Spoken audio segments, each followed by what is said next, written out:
Quero compartilhar uma palavra com vocês, guiado pelo Espírito Santo de Deus. E eu começo essa mensagem falando com você, que sabe que tem um propósito de Deus na sua vida, você sabe que tem o chamado de Deus na sua vida. O chamado de Deus para nós, ele começa sempre com uma entrega.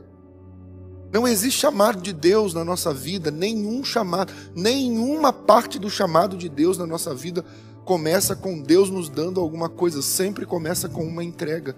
É só você olhar para a Bíblia. É só você olhar para as Escrituras.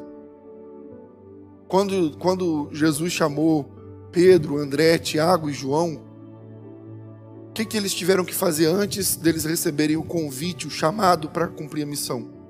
Eles tiveram que emprestar o barco para Jesus. Eles passaram a noite inteira sem pescar nada. Eles estavam frustrados. Eles estavam maus, assim para baixo. Passaram a noite inteira no mar da Galileia e não pegaram um peixe sequer.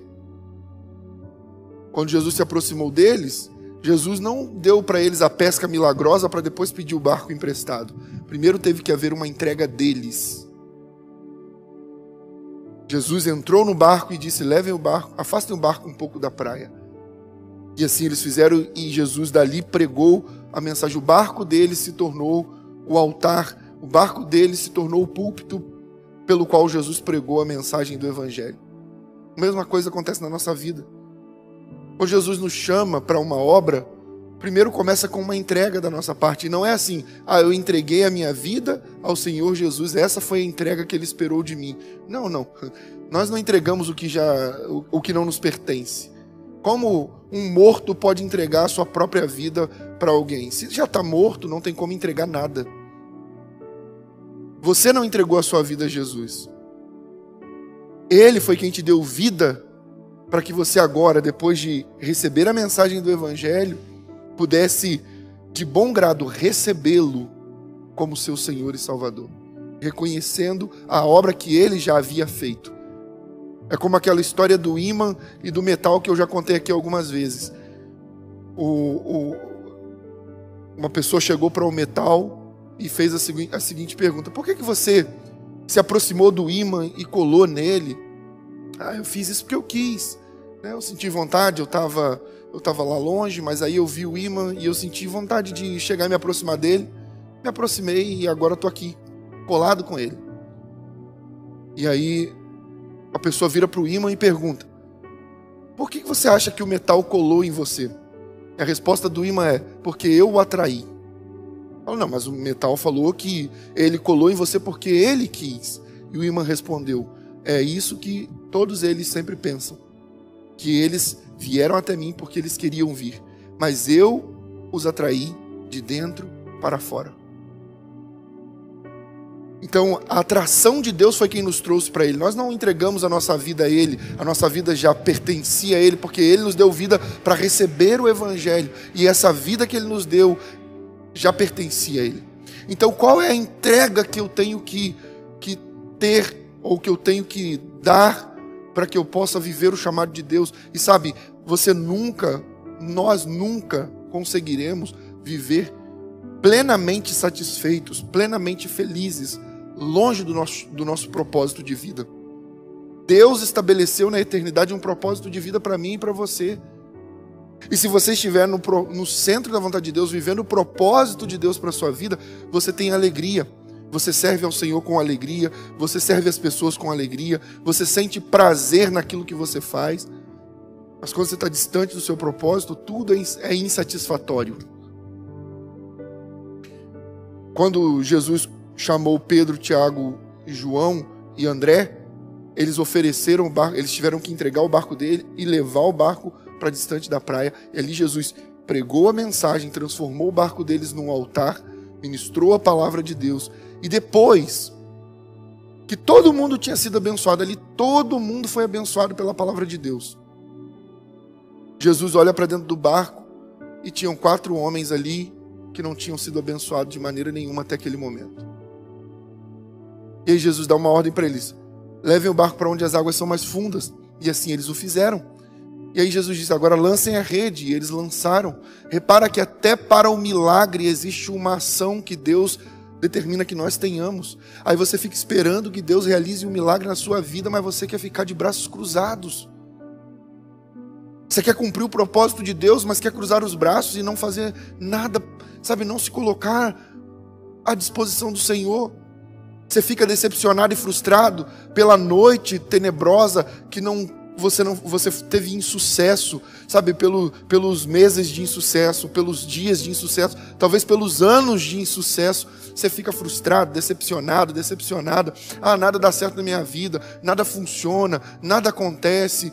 E aí, o que Deus diz para você é preciso que você compreenda, eu faço a minha parte, você faz a sua. Você começa com uma doação, doando a sua vida, doando o seu viver, doando o seu coração de fato, para que eu possa trabalhar na sua vida. E depois disso, ainda haverá a necessidade de você agir de acordo com a minha palavra. Porque Pedro falou, nós tentamos a noite toda e não pegamos nada, mas segundo a tua palavra lançaremos a rede. E eles lançaram e tiveram uma pesca maravilhosa.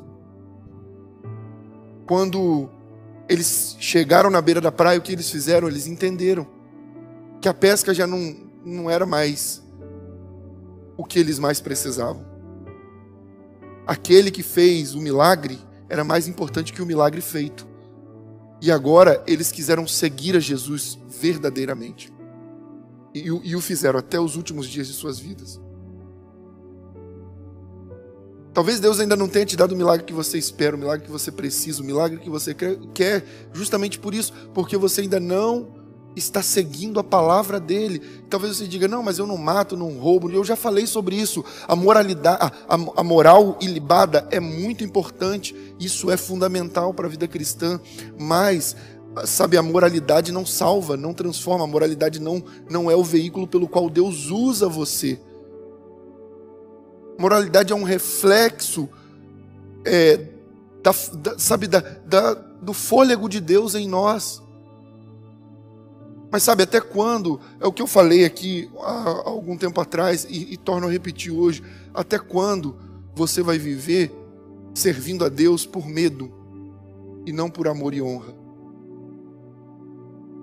Sabe, agora que a crise que Deus permitiu, como foi ministrado aqui há poucos dias atrás, eu ministrei aqui, que Deus permitiu que a tempestade, ou melhor, Deus incitou a tempestade, chamada coronavírus, a se intensificar, como ele incitou a tempestade quando Pedro estava caminhando por sobre as águas. Agora que Deus faz isso, você se lembra que Deus é Deus. Você desperta e se aproxima dele. E isso não é errado. Você tem que se aproximar de Deus nos momentos difíceis, sim, porque quem é que pode nos salvar, senão o Senhor? Somente Ele. Mas você não pode se esquecer de quem Ele é quando tudo isso passar. Porque viver servindo a Deus por medo nos coloca debaixo de jugo. Viver servindo a Deus por medo nos coloca debaixo da lei, do juízo de Deus. Sabe por quê? Porque se Deus te ama e tem um propósito na sua vida, e eu sei que se você está diante dessa mensagem é porque Ele te ama e tem sim um propósito na sua vida, então se for necessário você viver a vida, passar a vida inteira debaixo de dor para que você não se afaste de Deus, Ele vai permitir isso, e Ele vai permitir. Até que você entenda, eu não posso mais servi-lo por medo da morte, por medo de doença, por medo de perder algo que eu quero. Eu não posso ser como Saul, que só tinha medo de perder os bens, de perder as coisas, de perder o reino, de perder a coroa. Não, eu tenho que ser como Davi, que quando pecou contra Deus, o maior medo dele não era de perder as coisas, era de perder a presença de Deus. Não retire de mim o teu Santo Espírito, nem me lance fora da tua presença. Davi sabia que o mais importante da vida dele era Deus e não as coisas que ele tinha. Não o medo de morrer, não o medo de adoecer. Não, ele sabia que era a presença de Deus. Então, você não pode se esquecer, quando as coisas começarem a melhorar, e elas vão melhorar, você não pode se esquecer de quem é Deus, porque olha quantas vezes você já fez isso. Quantas vezes as coisas ficaram muito ruins e você correu para Deus, as coisas melhoraram e você correu de Deus. Sabe por quê? Você não queria de verdade Deus, você queria o alívio dele. Você não queria compromisso com ele, você queria, sabe, a brisa que ele sopra. Você não queria a cura dele, você queria só o alívio. Você não queria, sabe, a transformação, porque para ser transformado é preciso comprometimento. Você lembra? Eu já falei sobre isso aqui, a diferença do compromisso para o comprometimento. E muitos de vocês nem compromisso querem ter, quanto mais se comprometerem com Deus. Muitos de vocês querem viver uma vida assim. Eu preciso do favor de Deus, mas eu não quero Deus. E não adianta você dizer, não, eu não sou assim. Você precisa avaliar a sua conduta e se arrepender diante do Altíssimo, se você identificar no seu coração que você tem se portado assim, ou que você se portava assim. Eu quero o que Deus pode fazer. E aí vive uma vida com Deus por meio do medo. Lembra o que foi ministrado aqui há poucos dias atrás? Enquanto o amor não governar todas as áreas da sua vida, você vai ser governado pelo medo. E aí a fé precisa ficar cobrindo essas áreas para que você não desanime, não se enfraqueça, não morra espiritualmente. Mas a partir do momento em que o amor governar, e quando o amor governa, você se submete à vontade de Deus. Sabe, eu já lidei com crentes que se afastaram de Deus porque não conseguiam parar de beber cerveja. Olha, eu já lidei com crentes que não continuaram servindo a Deus porque não conseguiam abandonar práticas que tinham no passado. Mas não conseguiram porque não tentaram de verdade. Porque não era realmente importante. Porque não estava doendo, porque na hora que começava a doer, conseguia parar por um tempo. Mas a hora que o alívio vinha, voltava para as mesmas práticas. Chega de viver debaixo da vara de Deus, da disciplina de Deus, sabe, Deus te bate, aí você volta para Deus, aí Deus traz o refrigério, traz a cura sobre as suas feridas, e você foge de Deus novamente. Deus está te chamando para ter uma vida de comprometimento com Ele. Só que, lembra da analogia que existe, que eu já ensinei aqui para vocês? A diferença do comprometimento para o compromisso. Para se comprometer é preciso morrer para você mesmo, para as suas vontades. O casamento não é só um compromisso, é um comprometimento. Você compromete a sua vida, as suas vontades, o seu querer, porque agora não se trata só de você. Tem uma outra vida, tem uma outra mente, tem um outro ser que pensa junto com você. E aí quando vem os filhos, agora é menos ainda de você. Tem menos ainda a ver com você, porque agora tem mais a ver com todos eles. Por isso que o casamento é um ato de comprometimento. Você precisa morrer para você, para suas vontades. Você quer fazer uma coisa, mas a sua família precisa de outra. E aí você nega a si mesmo para poder servi-los. E isso é o que Deus nos chamou para viver. Seja homem ou mulher. Mesma coisa no nosso relacionamento com Deus. Ah, mas eu não consigo firmar. Você não consegue firmar. Essa história de eu não consigo firmar, sabe? É uma história muito fajuta que para Deus não cola. Essa história de, eu fico bem durante um tempo, mas depois eu acabo desanimando. Todo mundo desanima em algum momento. Os dias maus existem para todo mundo. É por isso que quando nós lemos lá no livro de Isaías, quando Deus fala, no capítulo 40, quando fala, aqueles que esperam no Senhor renovarão as suas forças, subirão alto como águia, correrão e não se cansarão, caminharão e não se fadigarão. Olha o que a Bíblia está ensinando, eu já falei sobre isso com vocês. Sua esperança tem que estar em Deus, porque assim, quando você estiver voando alto como águia, você vai estar acima das tempestades de dificuldade. Mas vai chegar um momento na vida em que você não vai estar voando, não vai estar alcançando seus objetivos em alta velocidade, não vai estar chegando sem barreiras, sem impedimentos, no destino que você deseja. Vai ter momentos em que você vai estar correndo, mas enquanto você estiver correndo, quando você corre, existe uma fadiga, existe um cansaço, né, o esforço físico, mas você ainda chega mais rápido no seu objetivo. O negócio, a vida cristã de comprometimento se dá na caminhada diária. É quando você não está voando, não está vendo um monte de milagre acontecendo. É quando você não está vendo Deus te respondendo de tudo quanto é jeito. É quando você não está vendo as coisas fluindo como você gostaria. A vida cristã não é quando você está chegando em alta velocidade onde você deseja, quando tudo está acontecendo muito rápido na sua vida. A vida cristã, ela se dá de momentos desses, quando nós estamos acima das tempestades, momentos em que nós estamos correndo, mas existem momentos em que nós estamos caminhando. Correrão e não se cansarão, caminharão e não se fatigarão. Porque a fadiga, por que não foi mencionada na corrida?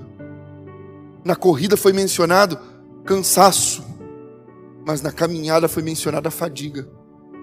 Porque às vezes nós olhamos para a nossa vida, está monótona a vida espiritual, você ora e já não sente mais nada, mas você já aprendeu que a oração não é para sentir, é para ser visto, para você entrar no secreto e orar ao Pai que vê em secreto, e o Pai que vê no secreto te recompensará. Então, ouça as orientações de Deus aqui, ouça a palavra de Deus e coloque em prática na sua vida. A diferença do comprometimento para o compromisso, só você olhar para o bife a cavalo. Já comeu um bife a cavalo? É um bife de boi, né? Uma carne bovina, com um ovo frito por cima. É uma delícia. Mas para o ovo estar ali em cima, a galinha precisou morrer, sim ou não? Não, a galinha não precisou morrer. Agora, para o bife estar ali no prato, o boi precisou morrer, sim ou não? Sim. Essa é a diferença do compromisso para o comprometimento. Ter compromisso não requer morte. Ter comprometimento requer a morte da sua vontade. É tempo de voltar para Deus. É tempo de lutar contra a nossa própria carne. É tempo de lutar contra as nossas paixões. O dia do Senhor está muito próximo. E talvez você diga, mais de 2000 anos, essa mesma frase é dita, o dia do Senhor está próximo. Mas eu posso afirmar para você, o céu nunca esteve tão perto como ele está agora.